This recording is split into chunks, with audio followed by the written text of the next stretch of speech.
ስለተሳካልን እግዚአብሔር ወዶናል፣ ስላልተሳካልን እግዚአብሔር ጥሎናል ማለት ኦርቶዶክሳዊነት አይደለም። አንዳንድ ሰው አለ እግዚአብሔር ባርኮኝ ቅዱሶኝ ይሄው 3 ልጆች አሉ፣ 3ቱም አግብተዋል፣ ይሄው 3 ቤት አለኝ፣ እግዚአብሔር ባርኮኝ ቀድሶኝ ይሄው 2 መኪና ገዝቻለሁ፣ እግዚአብሔር ባርኮኝ ቀድሶኝ፣ አንዷ ልጅ አሜሪካ ሄዳለች፣ እግዚአብሔር ባርኮኝ ቀድሶኝ፣ እግዚአብሔር ባርኮኝ ቀድሶኝ ይሄው ጨጓራዬን ያመኛል የሚል ሰው ሰምታችሁ ታውቃላችሁ?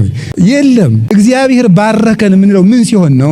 አንድ ጅል ይመጣና ደግሞ ዘመኑ የመቃረው ምልክት ለንደን ውስጥ እንደዚህ እየተደረገ ነው፣ አሜሪካ ውስጥ እንደዚህ እየተደረገ ነው፣ ብራዚል እንደዚህ እየተደረገ ነው ይለናል። ደግሞ ይድረስ። ይሄ ጅልነት ድሮ አልነበረም? አዎት ድሮ አልነበረም? ጭካኔ ድሮ አልነበረም?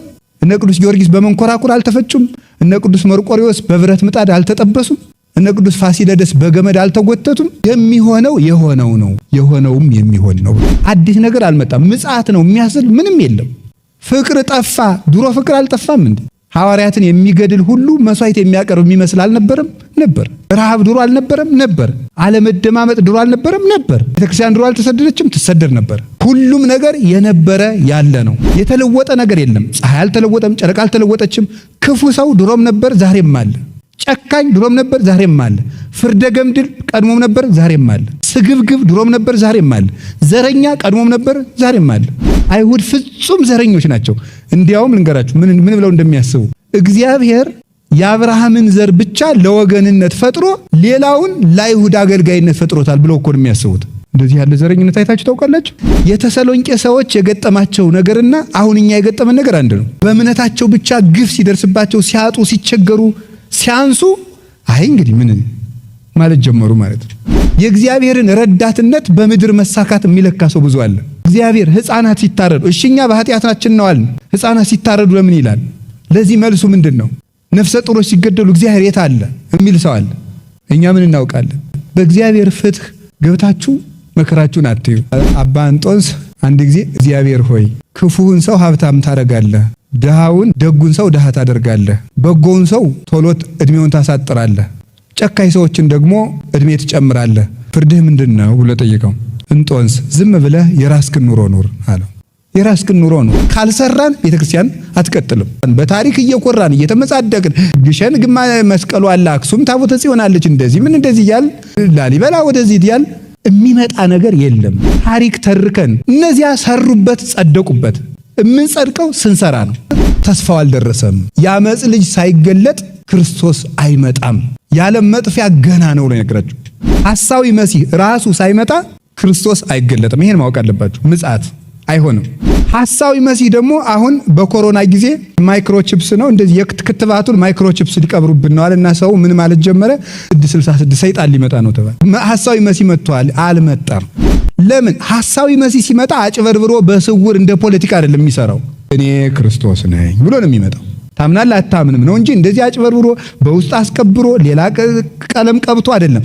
ራሱ ተናግሮ በቃ ስምህን ጻፍ እዚህ በእኔ ስም እመን ብሎ ተገልጦ ነው። አንደኛ ሐሰተኛ ነቢያትን ለማረም፣ ሁለተኛ በመከራ ምክንያት እጃቸውን አጣጥፈው የተቀመጡትን ክርስቲያኖች አንቅቶ ስራ ለማሰራት የተላከ መልእክት ነው። ሰው አይምሮው እግዚአብሔርን እየመሰለ ሲሄድ ለእንስሳ እንኳን ማሰብ ይጀምራል፣ እንኳን ለወንድሙ ለእህቱ። ሰው እግዚአብሔር እየተለየ ሲሄድ ሰው ራሱ ሞት ይለምዳል። አሁን እኛ ሀገር ሞት ተለምዷል። 10 ሰው ሞተ ቀለል ያለ ወሬ ሆኗል። አሁን 20 ሰው ሞተ፣ 50 ሰው ሞተ፣ 40 ሰው ሞተ ቀላል ነው። በእኛ ሀገር እየቀለለ መጥቷል ሞት ማለት ነው። ሞት ለራሳችን አይቀልንም፣ በሰው ስንሰማው ግን ቀላል ነው። እኛ ፈርተን ተጠንቅቀን እንኖራለን። ሰው ሞተ ሲባል ግን አይጨንቀንም። ሰው ተራበ ሲባል፣ ሰው አጣ ሲባል፣ ሰው ታሰረ ሲባል አይደንቀንም። እና ቅዱስ ጳውሎስ እንደዚህ ያለ አባት ነበር። የእያንዳንዱ ህመም የሚሰማው ሁለተኛ ቆሮንቶስ ምዕራፍ 11 ቁጥር 33 ላይ ሲናገር ታሞ እኔ ያልታመንኩለት ማን ነው ይላል። ታሞ እኔ ያልታመንኩለት ማን ነው ማለት ምን ማለት ነው? ቅዱስ ዮሐንስ አፈወርቄን ሲናገር የጳውሎስን ርህራሄውን ተመልከት ይላል። እንደው አንዳንድ ጊዜ የምእመናን ራስ ወዳድነትም ይታየኛል። ራሳቸውን የሚወዱትን ነው፣ እናንተን አላልኩም። ለምንድን ነው ራሳቸውን የሚወዱት እንደዚህ የምላችሁ? ቅዱስ ጳውሎስ አሁን የእያንዳንዱን ነፍስ ይውል ለምሳሌ በትዳሩ ችግር የገጠመው ካለ ቅዱስ ጳውሎስ የነዚያ ሰዎች ህመም እኩል ውጋት ይሰማዋል። የታመመ ካለ እሱ ይሰማዋል፣ የታሰረ ካለ እሱ ይሰማዋል። እንደዚህ ያለ ልክ በሰዎች ወንበር ተቀምጦ በእያንዳንዱ ህመም የሚታመም ሰው ነበር ቅዱስ ጳውሎስ። ለታመሙት እንደታመመ ሆንኩላቸው ያለው ለዚህ ነበረ። እና የምእመናን ራስ ወዳድነት ያልኩት ለምንድን ነው? አንድ ንስሐ አባት 40-50 ንስሐ ልጅ ይይዛል እና 40 ሁሉ የሚያኮርፉት ነገር ነው የሚገርመኝ። ለኔ እኮ ደውለውልኝ አያውቅም። እሱ አንድ ሚስት ነው መያዝ ያቃተው፣ የሰው 40 ሰው ነው የሚያስተዳድረው። እናንተ አንድ ባል መያዝ አቅቷችሁ ነው 40 ሆናችሁ እኛ ላይ የምታኮርፉት ማለት ነው። እንዲሁ ግርም ነው እኮ የሚያደርግ። መልሶ ማሰብ ሁሉ አይፈልግም። ለኔ አይደውሉም፣ ለሀብታሞች ነው ለእንትኖች ነው የሚል ሰው በጣም ብዙ ያለ። እንደዚህ ያለ ራስ ወዳድነት፣ የሰው ስሜት የማይሰማችሁ፣ የሰው ድካም የማይሰማችሁ፣ የማይደክማችሁ፣ ለራሳችሁ ድካም ብቻ ይገርማ። ከንስሐ አባቱ በር ላይ 30 ደቂቃ በመቆሙ አቁርፎ እግዚአብሔር ቤት ተጠቅሎ የሚጠፋ ሰው አለ። እንዴ እሳቸው አያስቡም እንዴ? እኔ ብዙ ስራ ያለው የቅድሙ ሰውዬ እንዳሉት ማለት ነው። እንደዚህ የሚል ሰው አለ በእውነቱ ማለት ነው። ስለዚህ መጠንቀቅ አለብን። ለራሳችን ማሰብ አለብን። ሰው ለኛ እየኖረ ባይሆን ለራሳችን ማሰብ አለብን። ለራሳችን መሆን አለብን። አንዳንዱ ሰው ስለራሱ ጽድቅ እንኳን እንድናባብለው ይፈልጋል። እንድናቀብጣችሁ፣ አይዟችሁ እንድንላችሁ፣ እንድናባብላችሁ፣ እሰየኔ ልጅ እንድንላችሁ፣ እሰየኔ ጌታ፣ እሰየኔ እመቤት መባል ነው እኮ የሚቀራችሁ እናንተ ማለት ነው። በቃ እንደው ተለምናችሁ በቃ ይሄ ህዝብ መናቅ የለበትም ተብሎ እኛም አልናቅርም። በእውነቱ ታውቃላችሁ አይደለም? አባ እንጦንስ ገዳም ረጅም ዘመን ዘግቶ ሲጸልይ ከኖረ በኋላ ይቅርባሉኝ እንግዲህ ረጅም እንደኛ ሳይሆን አባ እንጦንስ የኖረበትን ቦታ ብታዩት ትቢት ይልቃችሁ ነበር። እኔ ሰሞኑን ግብጽ እጄ ትቢት ለቆኝ ነው የመጣሁት። በደንብ አድርጎ ትቢት ለቆኝ ማለት ነው። እንዲሁ አሁን እኛ መነኩሴ ተብለን ደግሞ እንዲሁ በጣም ግርም ምን ያለ አባ እንጦንስ የነበረበትን እንደውም አንድ መምህር ምን አሉ፣ አባ እንጦንስ ያለበት ቦታ አጠቃላይ አንድ ሀገር ምን እንደው አዲስ አበባን እንኳን 1-3-4 የሚያህል ሀገር ውሃም የለም ዛፍም የለም። እና እኔ እንደው ባይሆን ወፍ የለም እናንተ አልኩኝ። እና አንድ መምህር ምን አሉ፣ ምን ልጠጣ ነው የምትኖረው እዚህ ምንም የሌለበት ምድረ በዳ? ደግሞ ከዚያም ደግሞ አሁን በእግር የሚወጣው 1500 ደረጃ ነው። ከዚያ ወጥቶ ዋሻ ውስጥ ነው የተቀመጠው ማለት ነው። ከዚያ ወጥቶ እና ደግሞ መነኩሴ ሲባል ልኩ ይሄ ነው። እና እሱ አባ እንጦንስ አንድ ጊዜ ከተማ ወጣ እና ምእመናን ከአባታችን እንባረክ ብለው ላዩ ላይ ሲፈሩ ተንጫጩና ደቀ መዛሙርቱ ተውቶ አባታችን ላይ አትንጫጩ እሱ ባይታዊ ነው አሉ። ምን ብሎ መለሰ መሰላችሁ? ተዋቸው፣ ይህ እኮ የክርስቶስ በጎች ድምጽ ነው፣ ያጋንንትን ድምጽ እንኳን ችዬ ኖር ያለው ብሎ ተናግሯል ማለት ነው። ምእመናንን ሲሰማ የክርስቶስ በጎች ድምጽ እንደሆነ የሚሰማው ሰው፣ የወንድም ድምጽ፣ የእህት ድምጽ የሚሰማው ሰው እሱ ነው ሰው ማለት። ቅዱስ ጳውሎስ እንደዚህ ነበር የሚያስበው።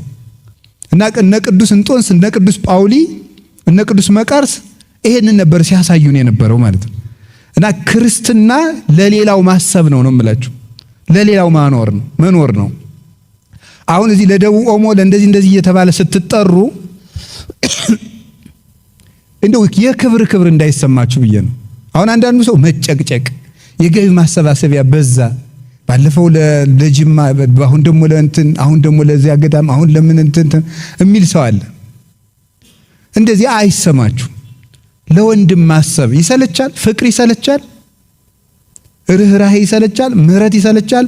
እናንተ ሁል ጊዜ ቢሰጧችሁ ትሰለቻላችሁ? አትሰለችሁ? ቅዱስ ጳውሎስ እንደዚህ ያለ ነበረ። የተሰሎንቄ ሰዎች እሱ አስተምሯቸው መክሯቸው ከሄደ በኋላ የአላመኑ አይሁዳውያን መጥተው ፈጇቸው በሰይፍ እና ምን አደረጉ? አይ በቃ ዓለም ሊጠፋ ነው አሉ። ዓለም ሊጠፋ ነው እንግዲህ፣ ስለዚህ ዝም ብለን በቃ አርፈን ቁጭ እንበል። እንግዲህ ጸለይን አልጸለይን፣ ጾምን አልጾም ምን ትርፍ አለው? ይህ ዓለም ሊያልፍ ነው። የማመንስ ጥቅሙ ምንድን ነው አሉ። በማመናችን ምክንያት የምንታሰር፣ በማመናችን ምክንያት የምንሰደድ፣ በማመናችን ምክንያት የምንታረድ ከሆነ የማመን ትርፉ የት ነው? እግዚአብሔርስ የሚረዳን መቼ ነው ማለት ጀመሩ። እንደዚህ ያለ ዘመን የማይፈትነው ሰው የለም።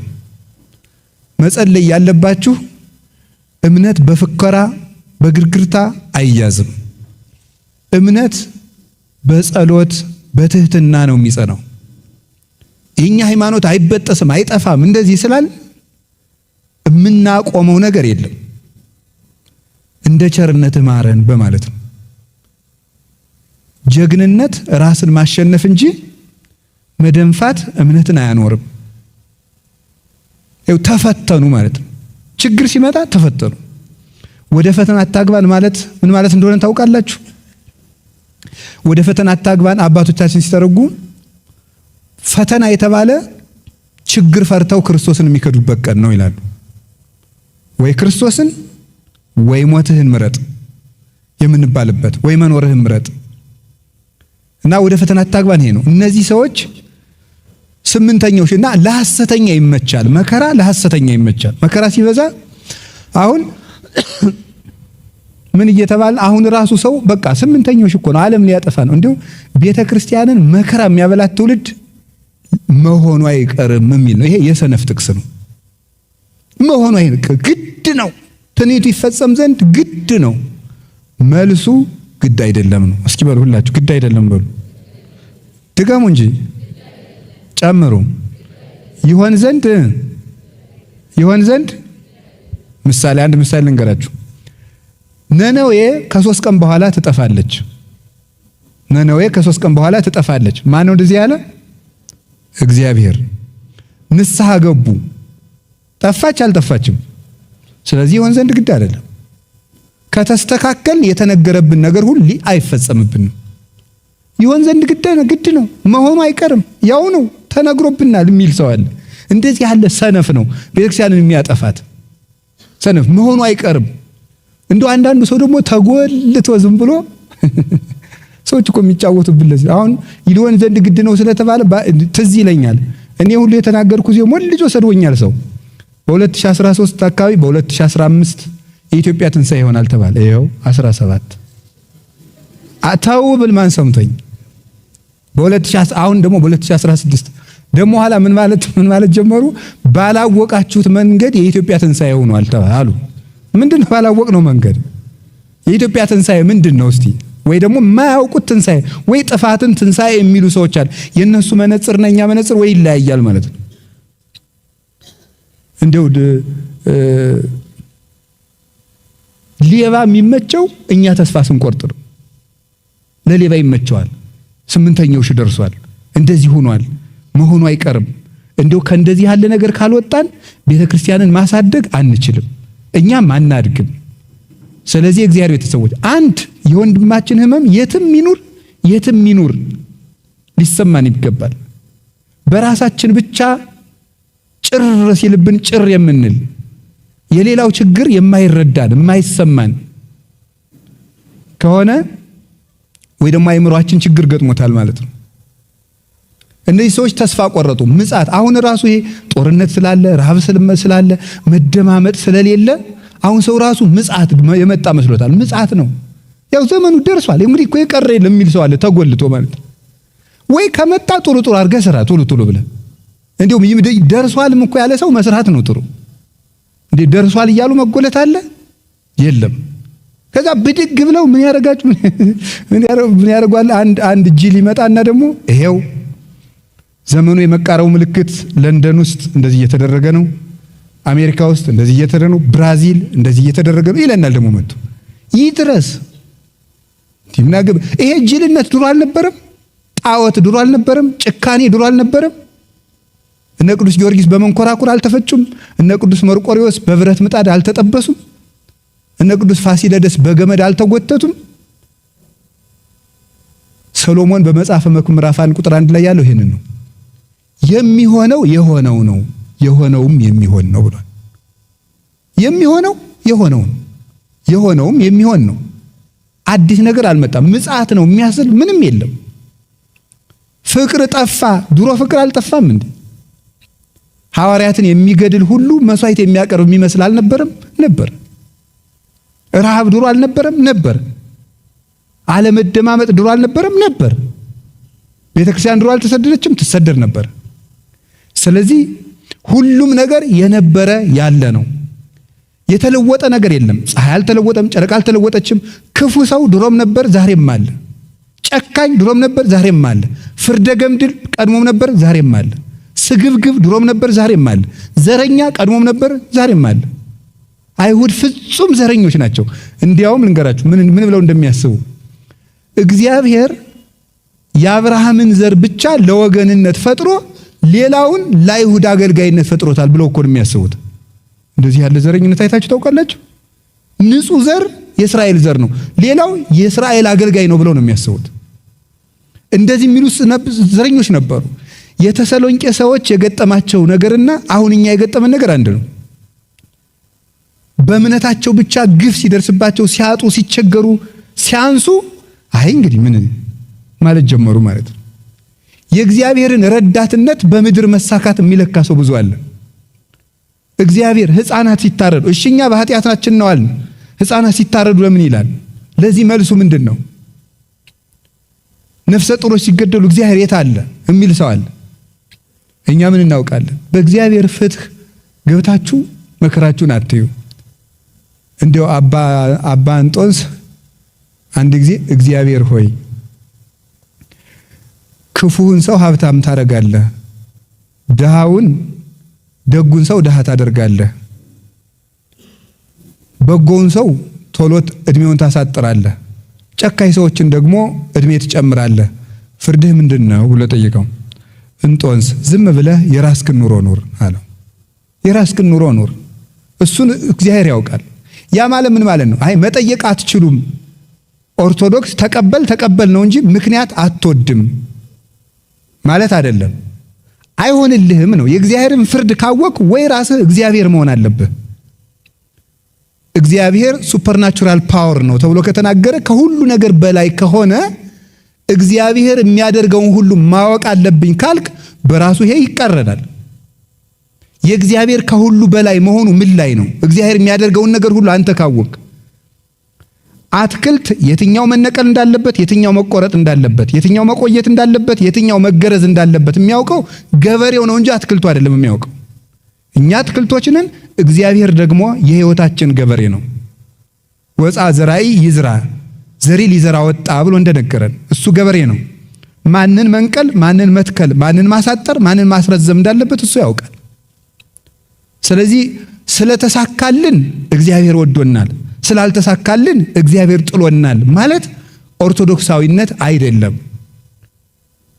መሳካት የእግዚአብሔር ምልክት። አንዳንድ ሰው አለ እስያን ጠይቃችሁ አንዳንድ ሰው ተሰሙት እንደው በሚዲያ ሁሉ ይነገራል። እግዚአብሔር ባርኮኝ ቀድሶኝ ይሄው 3 ልጆች አሉ፣ 3ቱም አግብተዋል። እግዚአብሔር ባርኮኝ ቀድሶኝ ይሄው 3 ቤት አለኝ። እግዚአብሔር ባርኮኝ ቀድሶኝ ይሄው 2 መኪና ገዝቻለሁ። እግዚአብሔር ባርኮኝ ቀድሶኝ አንዷ ልጅ አሜሪካ ሄዳለች። እግዚአብሔር ባርኮኝ ቀድሶኝ፣ እግዚአብሔር ባርኮኝ ቀድሶኝ ይሄው ጨጓራዬን ያመኛል የሚል ሰው ሰምታችሁ ታውቃላችሁ? የለም። ይሄው እኮ ምን ነግራችሁ እኮ እሱን ነው። እግዚአብሔር ባረከን የምንለው ምን ሲሆን ነው? እግዚአብሔር ባረከን፣ እግዚአብሔር አከበረን የሚባለው ሲሳካን ስኬት ነው ወይ? የእግዚአብሔር የመሆን ምልክት አይደለም። መራብስ የእግዚአብሔር ምልክት አይደለም። ማጣትስ የእግዚአብሔር ምልክት አይደለም ነው። እንዲያውም ልንገራችሁ፣ ልጅ ቁማር እየተጫወተ ሲያስቸግር እናቱ ነግራው አልሰማት ካለ የሚያስፈራራ ልጅ ይላክበታል። የሚያስፈራራ ትልቅ ሰው። እኔም አንድ የሚያስፈራራ ጎረቤት ነበር። ሕፃኑኝ ሳስቸግር ዋስ አስጠርቶ የሚለቀኝ በጣም ትልቅ ሰውዬ ነበር ጎረቤት ማለት። እሱ መጣ ከተባልኩ ጭጭርም ነው እና የሚያስፈራራ ጎረቤት ይላክበታል። እና ለምንድን ነው ሲባል እናቲቱ ተው ከነገሌ ጋር ትጫወት ስትለው ሕፃኑ እምቢ ካለ የሚያስፈራሩ ማስክ ያደረጉ ትልልቅ የሆኑ ሰዎች ሄዱና አስፈራርተው ወደ እናቱ ቤት ያመጡታል። እናቲቱ ልጇን ማስደንገጥ ፈልጋ ሳይሆን ይላል ቅዱስ ዮሐንስ አፈወርቅ፣ ወደ ቤት እንዲመጣ ፈልጋ ነው። እግዚአብሔር የሚያስጨንቁንን ነገሮች እንዲመጡብን የሚልካቸውና ዝም የሚላቸው ወደ ቤቱ መጥሪያ ነው። ነግሮን ስላልሰማን እንዳንርቅ ፈልጎ ነው። የልጅ ፍቅር ስላለው ነው። አባት ስለሆነ ነው፣ እናት ስለሆነ ነው። እግዚአብሔር ስለሚያዝንልን ወደ ቤቱ ወደን ስላልመጣን እንድንመጣ የሚያደርጉን ነገሮች ይፈጥራል። ወደን ስላልሰራን እንድንሰራ የሚያስገድደን ነገር ይፈጥራል። እንደዚያ ከሆነ ደግሞ አሁን ካልሰራን ቤተክርስቲያን አትቀጥልም። ካልሰራን በታሪክ እየኮራን እየተመጻደቅን ግሸን ግማ መስቀሉ አለ፣ አክሱም ታቦተ ጽዮን አለች፣ እንደዚህ ምን እንደዚህ ይያል ላሊበላ ወደዚህ ይያል የሚመጣ ነገር የለም። ታሪክ ተርከን እነዚያ ሰሩበት ጸደቁበት። የምንጸድቀው ስንሰራ ነው። የተሰሎንቄ ሰዎች ተስፋ ቆርጠው ቁጭ ያሉ ናቸው። እንዲያው ቁጭ ዝም ብለው አይ እንግዲህ ምን አምነንስ ሞትን አይደል ምን እናደርጋለን ብለው ተጎልተን ይሄንን ለማስተካከል የተጻፈ ነው እና ተስፋው አልደረሰም። የአመጽ ልጅ ሳይገለጥ ክርስቶስ አይመጣም። የዓለም መጥፊያ ገና ነው ብሎ ይነግራችሁ። ሐሳዊ መሲህ ሳይመጣ ሐሳዊ መሲህ ራሱ ሳይመጣ ክርስቶስ አይገለጥም። ይሄን ማወቅ አለባችሁ። ምጽአት አይሆንም። ሐሳዊ መሲህ ደግሞ አሁን በኮሮና ጊዜ ይሄ ማይክሮቺፕስ ነው እንደዚህ የክትባቱን ማይክሮቺፕስ ሊቀብሩብን ነው አለና ሰው ምን ማለት ጀመረ? 666 ሰይጣን ሊመጣ ነው ተባለ። ሐሳዊ መሲህ መጥቷል። አልመጣም። ለምን? ሐሳዊ መሲህ ሲመጣ አጭበርብሮ በስውር እንደ ፖለቲካ አይደለም የሚሰራው። እኔ ክርስቶስ ነኝ ብሎ ነው የሚመጣው። በቋንቋ እንድትሰማው አድርጎ እኔ ክርስቶስ ነኝ ታምናለህ አታምንም ነው እንጂ እንደዚህ አጭበርብሮ በውስጥ አስቀብሮ ሌላ ቀለም ቀብቶ አይደለም። ራሱ ተናግሮ በቃ ስምህን ጻፍ እዚህ በእኔ ስም እመን ብሎ ተገልጦ ነው። ሳይገለጥ ይሄ አይሆንም ብሎ አንደኛ ሐሰተኛ ነቢያትን ለማረም፣ ሁለተኛ በመከራ ምክንያት እጃቸውን አጣጥፈው የተቀመጡትን ክርስቲያኖች አንቅቶ ስራ ለማሰራት የተላከ መልእክት ነው። አሁን እኛም እንደዚህ ነው። ሀገራችን ውስጥ ብዙ መከራ አለ። በመከራው ምክንያት ደግሞ ተስፋ ቆርጠን ነገ ልታየኑ እንደዚህ ያለ ዘመን አይዟቸው። እንደውም የኛ ዘመን እንደ ቸርነቱ እንደዚህ ያለ ዘመን በጣም ብዙ አልፏል። ኢትዮጵያ አሳልፋለች፣ ብዙ አሳልፋለች፣ ከዚህም የባሰ አሳልፋለች። ስለዚህ ነገ ልታየን ብሎ ቁጭ ማለት የለብንም፣ መስራት ነው ያለብን። እንድንሰራ ምን ያስፈልገናል? ምን እንበል ነበር ርዕሳችን?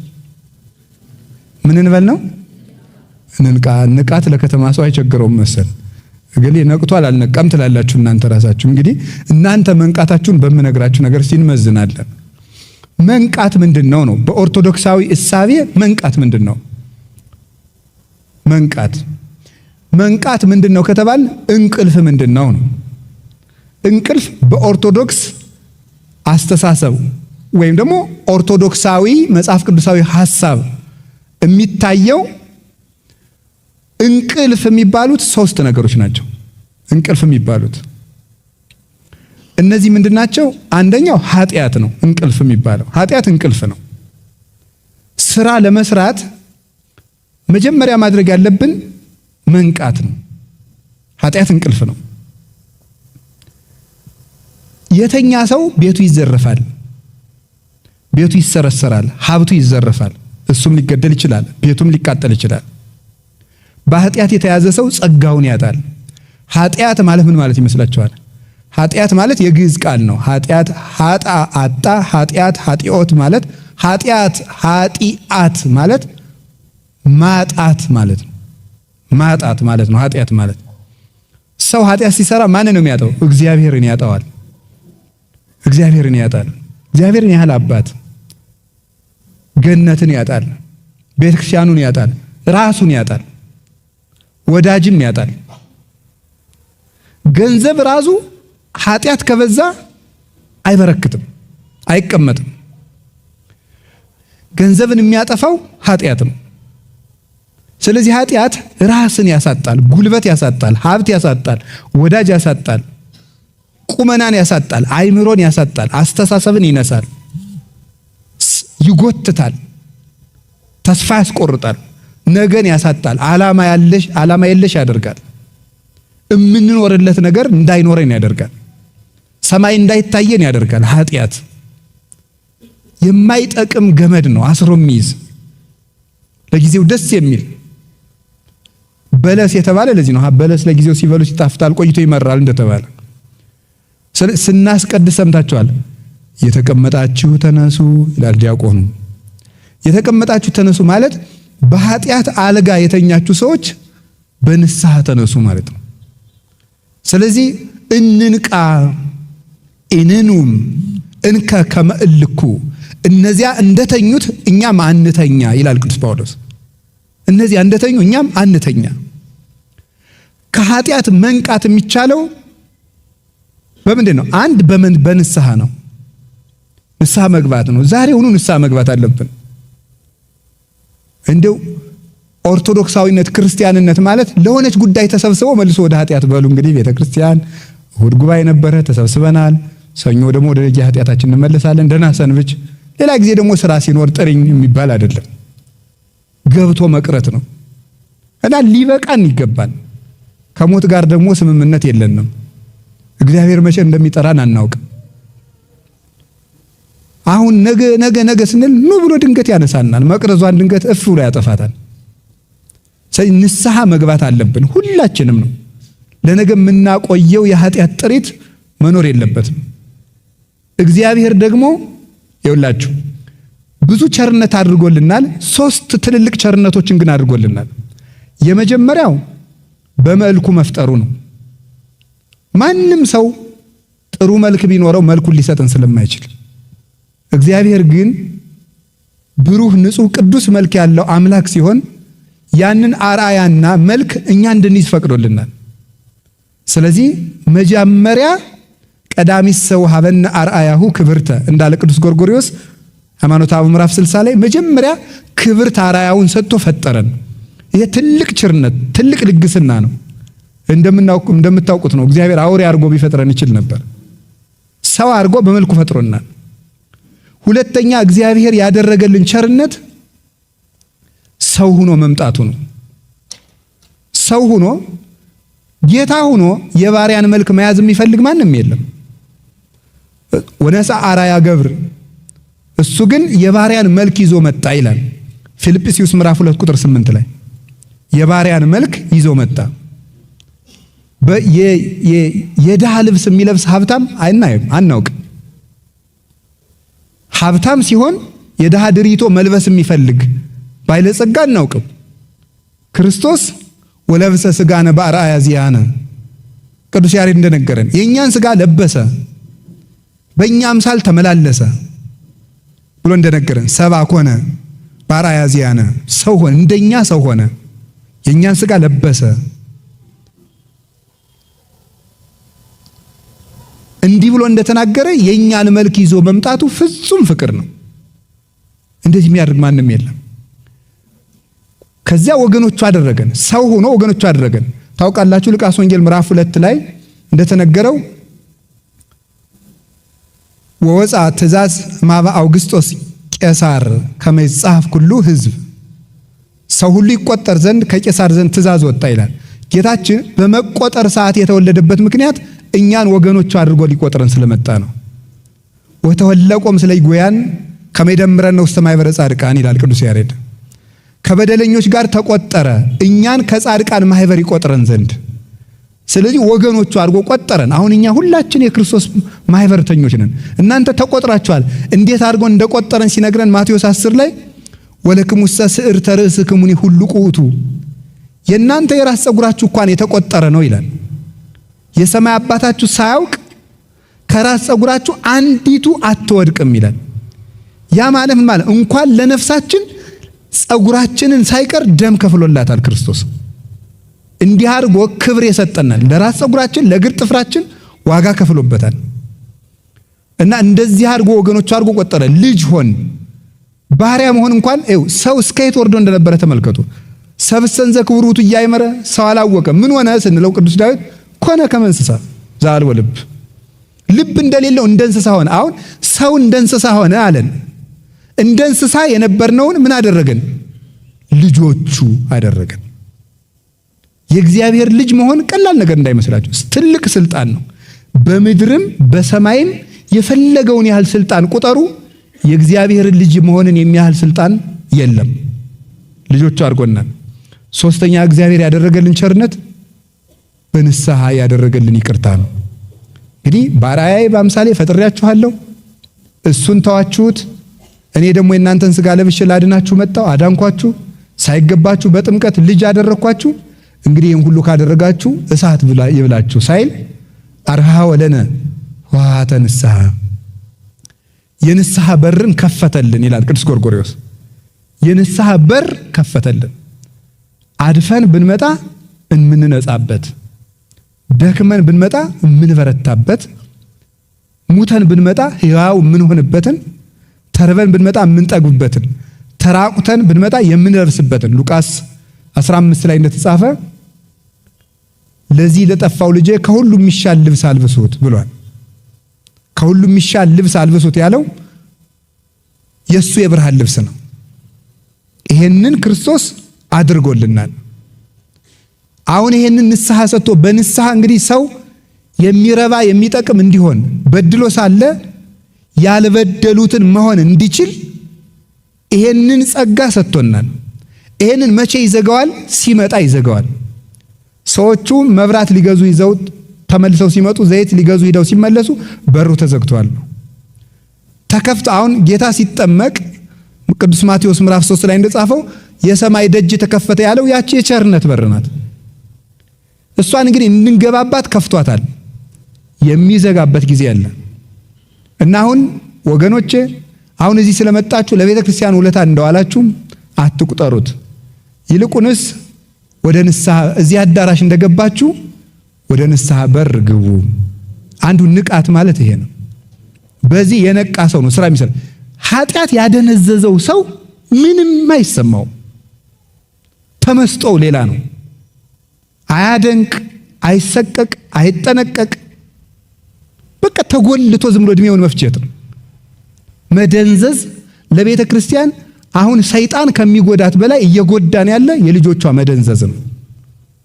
የሚያነቃን ደግሞ ንስሐ ነው። ሆይ ሆይታ አይደለም። እንንቃ እና ምን እናድርግ እንደራጅ በማህበር እንደዚህ የሚባል ሆይ ሆይታ አይደለም ለውጥ የሚያመጣው።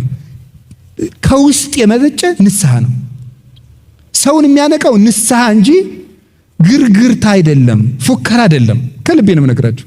እንናዳለን ነው የምላችሁ። ይሄ ዝም ብሎ የጥምቀት ጸበሉ የኛ ያንተ ሆኖ የሚቀጥል ይመስላል። እንደዚያ ስለ ታቦቱ የኛ አንተ የማን ሆነ ነው እንዲሁ የኛ የምትል እንዲሁ ነውር አይደለም? ደግሞ እንደዚህ ስላችሁ ተሰቀቁ ማለቱን በሉ ችግር የለም እያልኳችሁ ያል መጀመሪያ እናንተ የክርስቶስ ሁኑ፣ የእግዚአብሔር እንሁን። እውነቴን የእግዚአብሔር እንሁን። የሰይጣን ሆነናል፣ የማናውቀው ሆነናል። የማናውቀው አሁን እኮ ተመልከቱ አይደለም? ድሮ ታንክ ተጭኖ አውሮፕላን ቦምብጣዊ አውሮፕላኖች ተጭነው ነበር ኢትዮጵያን የሚወሯት አውሮፓውያን። አሁን አያስፈልጋቸውም። በቴሌቪዥን አንተን ይከፍቷል፣ ይዘጓል ያረጉ ማለት። በፌስቡክ ዝውር አድርገው ህይወታችሁን ይገዛሉ። በደንብ አድርገው ይቆጣጠሯቸዋል ማለት። ወታደር ሳይመደብብህ ጥይት ሳይተኮስብህ እጅ ሰጥተሃል። የለም በቃ ኢትዮጵያዊነት ጨርሶ የለም። ደግሞ እንደዚያ ስንል ኧረ እኔ ራሴን የማውቅ ሰው ነኝ ይላል። ደግሞ ሲጠየቅ ሰው እኔ ራሴን አውቃለሁ ይላል። እንግዲህ ይሁንላችሁ፣ መቼስ ሰው ለክብሩ ነው የሚኖረው እና ብንስተካከል ጥሩ ነው።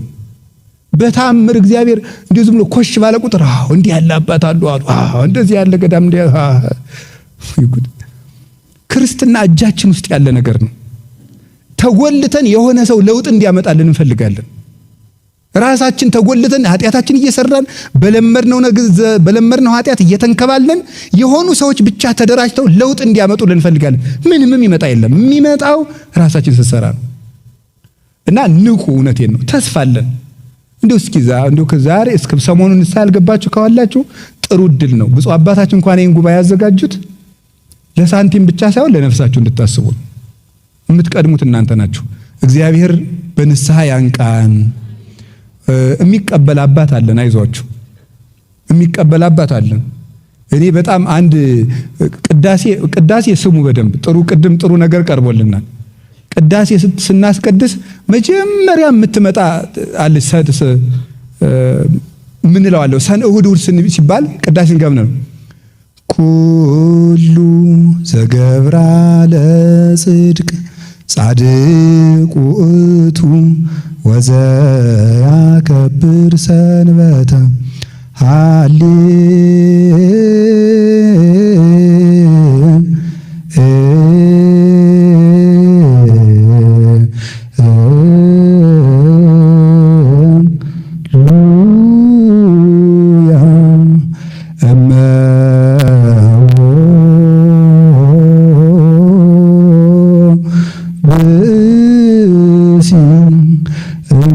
ምእመናን ዘቦአ ቤተ ክርስቲያን በጊዜ ቅዳሴ ወይሰማ መጻሕፍተ ቅዱሳት ወይትአገሰ እስከ ይፈጽሙ ጸሎተ ወቅዳሴ ወይተመጠወን ቁርባን ይሰደን። ቤተ ክርስቲያን ስንል ምንድናል?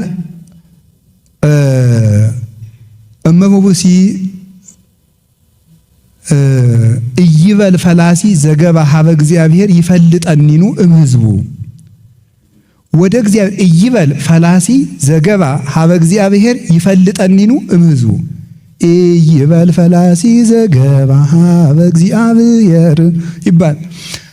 እይበል ፈላሲ ዘገባ ሀበ እግዚአብሔር ይፈልጠኒኑ እምሕዝቡ ከኃጢአት ተሰዶ ወደ እግዚአብሔር የመጣ ሰው ቢኖር እግዚአብሔር እንዲያው ይለየኛል አይበል ይላል። ከኃጢአት ተሰዶ የኃጢአት ስደተኛ የኃጢአት እንግዳ ሆኖ ኃጢአት አሰድዶት መከራውን አይቶ ተጨንቆ ወደ ቤተ ክርስቲያን የመጣ ሰው ቢኖር እኔ እኮ ርኩስ ነኝ፣ እኔ ቆሻሻ ነኝ፣ እግዚአብሔር ከወገኖቹ ይለየኝ ይሆን አይበል ይላል። ኢሳይያስ ነው የተናገረው። ባስልዮስ ቅዳሴ ላይ ያስገብቶታል። መጀመሪያ ቤተ ክርስቲያን ተስፋ ሰጥታ እንድናስቀድስ ነው እና ሰይጣን የሚለን አትረቡም፣ እናንተ ምንም ተመልሳችሁ አትጠቅሙ ስለሚለን ንስሐ ትልቅ ያደርጋል። ፈያታዊ ዘየማን በንስሐ ነው። ዛሬ በቅዳሴ ዓመት ሁሉ ተዘከረነ እግዚኦ በከመ ተዘከርኮ ለፈያታዊ ዘየማን እንድንል ያደረገን በንስሐ ተመልሶ ነው። ቅዳሴ ላይ የክርስቶስ ሥጋና ደም በሚፈተትበት ጊዜ ስሙ እንዲነሳ ያደረገው ንስሐ ነው።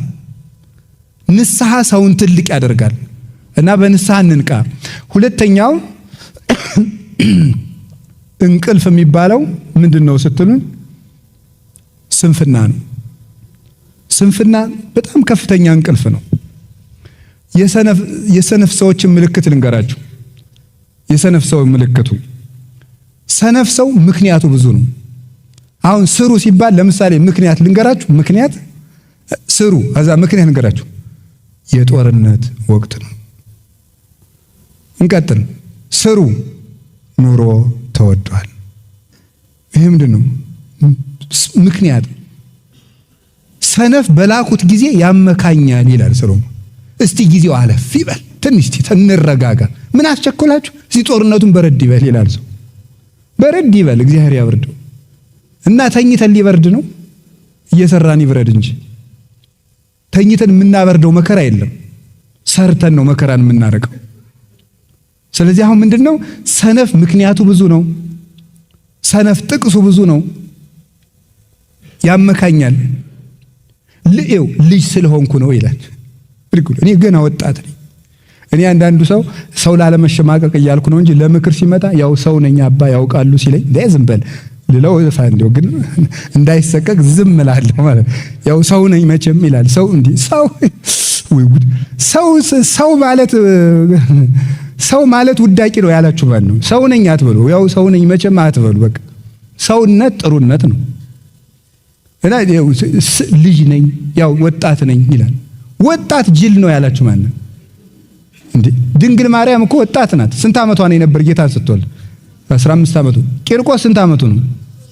ቅዱስ ጊዮርጊስ ስንት ዓመቱ ነው? አጠቃላይ ሩጫውን ሲጨርስ 27። አጠቃላይ መክበበ ሰማዕታት ሲሆን 27 ዓመቱ ነው። ልጅ ነኝ ይኸው ማመካኘት ነው። ደግሞ መልሳችሁ የከተማ ሰው ነኝ ያው ከተማ ነው ታውቁታላችሁ፣ ብዙ ነው በቃ ያው ቴክኖሎጂውም አለ እና አትመርጡም። እና የከተማ ሰው ነኝ ብቻዬን ነው የምኖረው፣ በቃ ማንም ከጎኔ የለም፣ እግዚአብሔር አለ። ለሌሎቹ አባቶቻችን ማን ነበራቸው? ማንም። ብቻዬን ነው የምኖረው፣ ያመኛል። አዎ እንዲያው ምንም ምክንያት ሰነፍ ሰው ምክንያት አታውቅም። ጎረቤቶች ክፉ ናቸው። አንድ ሊቀ ጳጳስ ልጅ እንደው ተማር ቢሉት አባ ምበላው የለኝም አላቸው። ስትደነቆር ምን እየበላ ደነቆርካል? እየደነቆርክ የምትበላውን ነገር በቃ እሱን እየበላህ ተማር። ሳትማርስ እየበላህ አይደል? ሳትማር ከበላህ ተማር እሱን የምትበላውን እየበላህ። ስለዚህ ምንድነው አሁን እየተጃጃለ ምክንያቶቻችን ማስወገድ አለብን። ልጅ ነኝ፣ አሞኛል፣ አልተማርኩም፣ ድሃ ነኝ፣ እንደዚህ ነኝ ያላችሁን ነገር ይዛችሁ ወደ ቤተክርስቲያን። እንደ አንዳንዱ ሰው ደግሞ ምቾቱን መልቀቅ አይፈልግም። የሰነፍ ሰው አንዱ ማመካኙ ምቾቱ ከምቾቱ መላቀቅ አይፈልግም። በቃ ተመችቶት እግዚአብሔር ይቅር ባይ ነው እያለ ለዚያ ደግሞ ጥቅስ እንደው የት እንደሚያገኝ አይታወቅም። በቃ ለዚያም ጥቅስ አለው። አትስፈን ሲሉት እግዚአብሔር ማሪ ነው፣ እናንተ ናችሁ የምታጋንኑ የምታካብዱ ይላል። እንደዚህ አለ ምቾቱንም ሳይለቅ እግዚአብሔርም ሳይቀርበት እያዋጣ 50 እያዋጣ እንደውም ተው ስትሉት ተው እንጂ ባላንስ አድርጉ የሚል ማለት ነው። እንደዚህ የሚል ሰው አለ። ኧረ ተው፣ ጽድቅ ባላንስ አይሆንም ጌታዬ።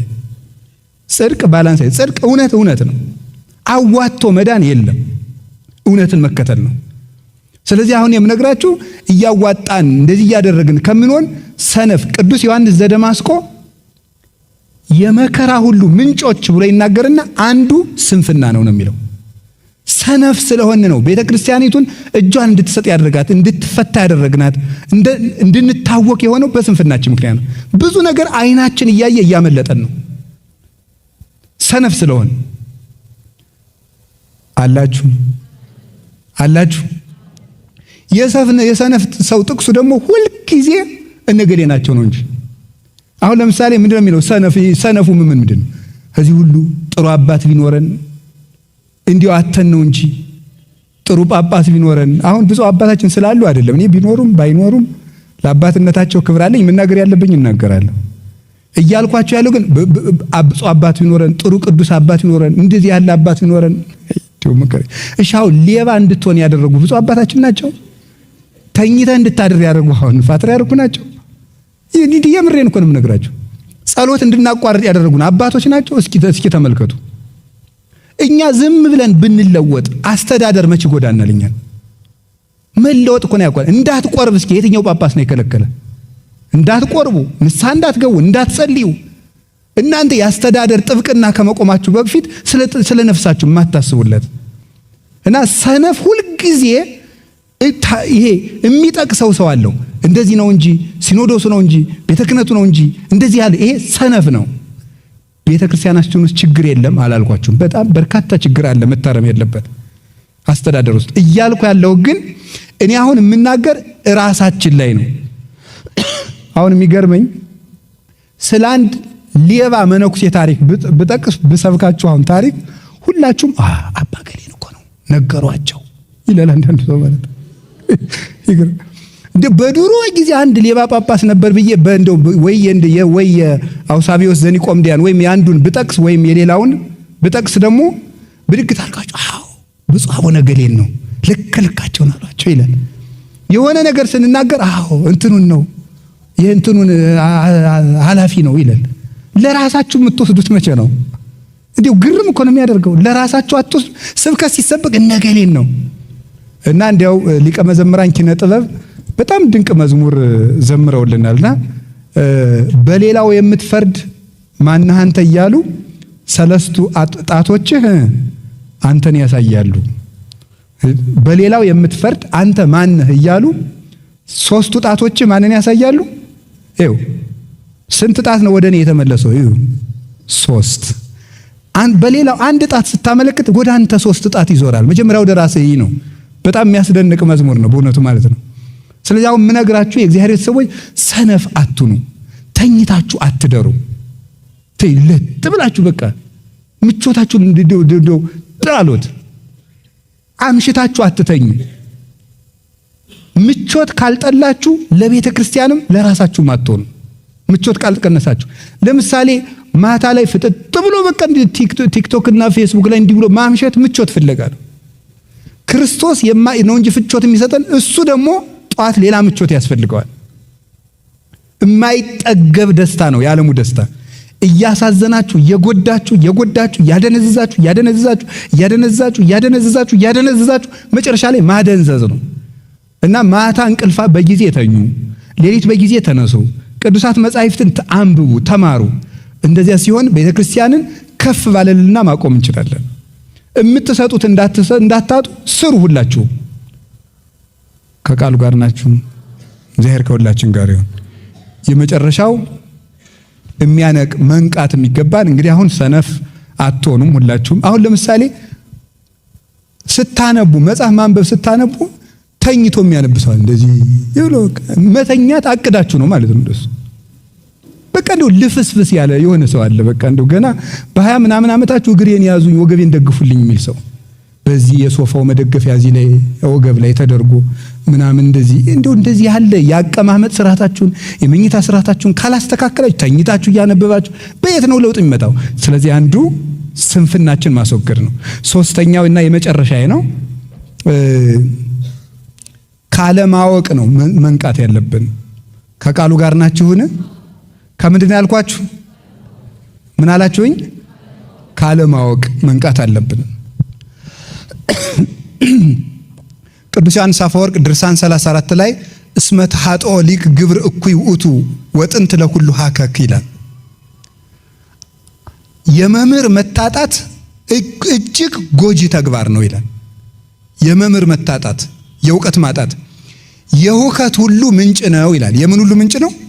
የሁከት ሁሉ ምንጭ አለማወቅ። የማያውቅ ሰው የሚያደርገውን አያውቅም። እስኪ ጌታ ሲሰቅሉት ምንድን ያደርገው? የሚያደርጉትን አያውቁምና በሉት። እስኪ የመጀመሪያውን ጀምራችሁ በሉት።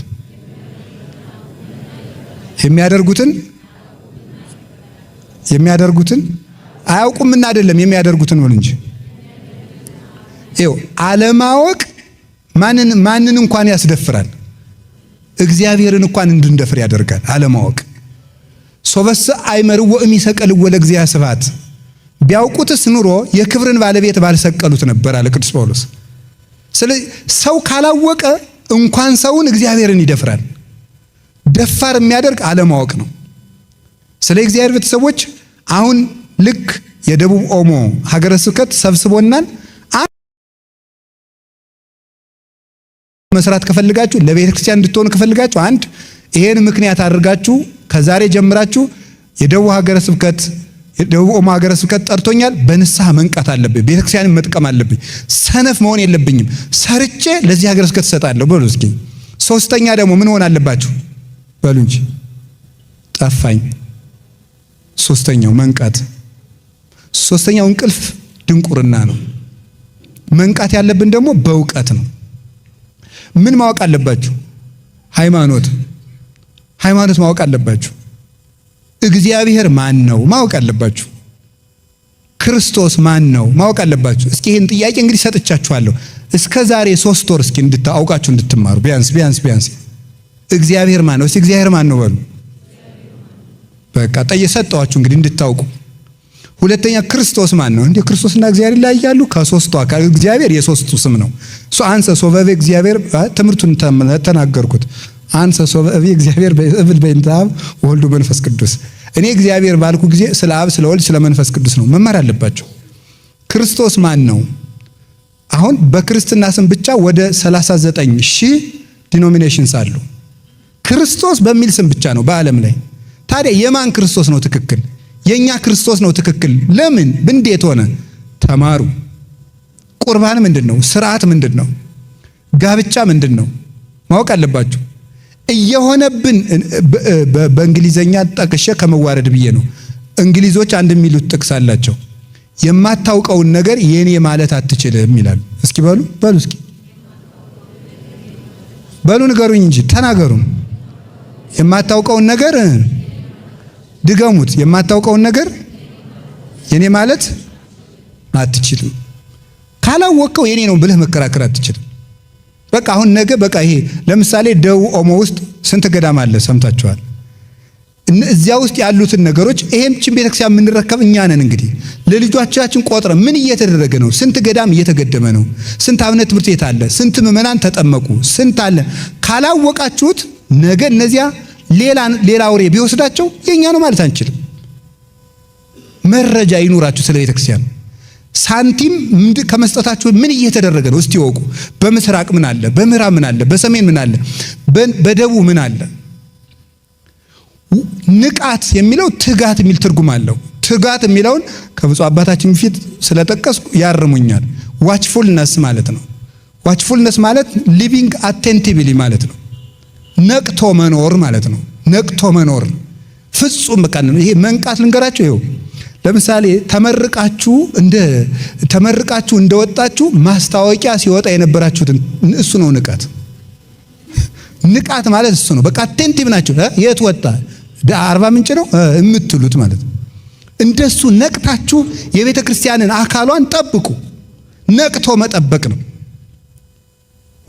ወይም ደግሞ ነገ ሌባ ይመጣል፣ ሰሞኑን ሌባ አለ፣ ቤታችሁን ነቅታችሁ ጠብቁ ሲባል ነቅተ ቁጭ እንደምትለው ነው። ወይም ደግሞ ሙሽሪት ወይም ሴት የምትወደው ጮኛዋ ከሩቅ አገር ሲመጣ ነቅታ የሌላ መኪና በጮኸ ቁጥር መጣ ይሆን እንደምትለው ከመፋጻ ቀጢ ነው ከመመሰንቆ ሀዝ ያስተፈሳኒ በሰሚዖቱ ያሉ ማዘስ መሐሌ ሰሎሞን ላይ ነው። እንደ ቀጭን ፉጨት ልቤን ደስ ያሰኘዋል የምትለው ሙሽራይቱ የኛ ነፍስ ናት። ነቅቶ መጠበቅ ማለት እሱ ነው። መንቃት ማለት ይሄ ነው።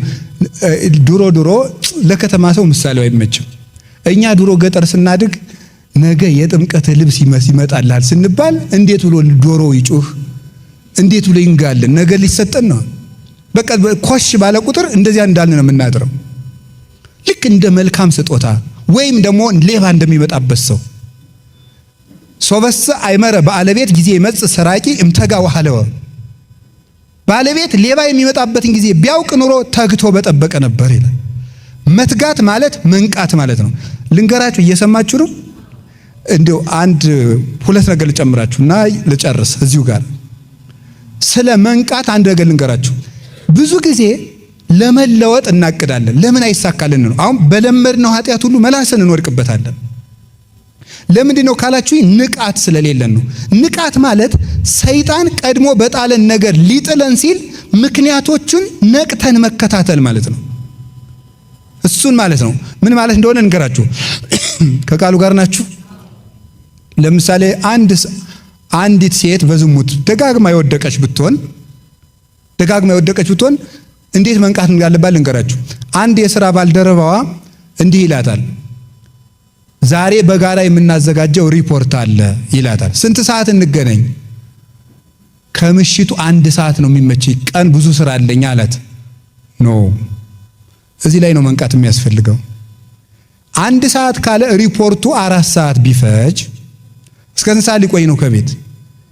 4 ሰዓት ላይ እራት ቀምሰ ሄድ ቢባል እስኪ በሉ ስንት ይፈጃል? 5 ሻይ ላፍላለ ቢባል 6 እዚህ በኋላ ምን ይሆናል? አልነገርም። መንቃት ማለት ምን ማለት ነው? መጀመሪያ ነገሮቹ ነገር ሊጀምሩ ሲሉ መከታተል ነው። መጀመሪያ ምክንያቶቹን ነው። ተአቀብ እምንውሳት ከመይትደቅ በአብያት በታላላቆቹ እንዳትወድቅ መጀመሪያ ከጥቃቅኑ ተጠንቀቅ ይላል መጽሐፈ መነኮሳት። እና መጠንቀቅ ማለት መጀመሪያ በለመድነው ነገር የሚከፍታቸውን በሮች ሰይጣንን እነሱን ነው ማየት። ኃጢአቱ ከደረሰ በኋላ ከመታገል መጀመሪያ ሊመጣ ሲል በር መዝጋት ነው። መንቃት ማለት ይሄ ነው። አላችሁን? ሌላው መትጋት ማለት ማዘውተር ማለት ነው። እስኪ ማዘውተር በሉ፣ ማዘውተር በሉ። እስኪ ካሁን በፊት የገቢ ማሰባሰቢያ ላይ ተገኝታችሁ የምታውቁ ሌላ ቦታ እጃችሁን አውጡ እንጂ በደንብ ከፍ አድርጋችሁ። ካሁን በፊት እኔ አልተገኘውም ለካ። እሺ እግዚአብሔር ይስጥልን። ስለዚህ እንንቃ በሉ እስቲ። መንቃት ማለት መትጋት ማለት ነው። እንግዲያው ምን ማለት ነው? መትጋት ማለት ደግሞ ማዘውተር ነው። እስኪ አንድ ጥያቄ ልጠይቃችሁ። ወታደር ስፖርት ይሰራል። 5 ዓመት ስፖርት ሰርቶ 15 ዓመት ቢተኛ ወታደር መሆን ይችላል አይችልም? ስፖርት 4 ቀን ሰርታችሁ ብትሰሩት ብትተውት ምን ይሆናል? ስትራፖ ነው የሚሆነው። ስለዚህ ምን ማለት ነው? ማዘውተር። እስኪ ማዘውተር በሉ። ጂም በአማርኛ ምንድነው?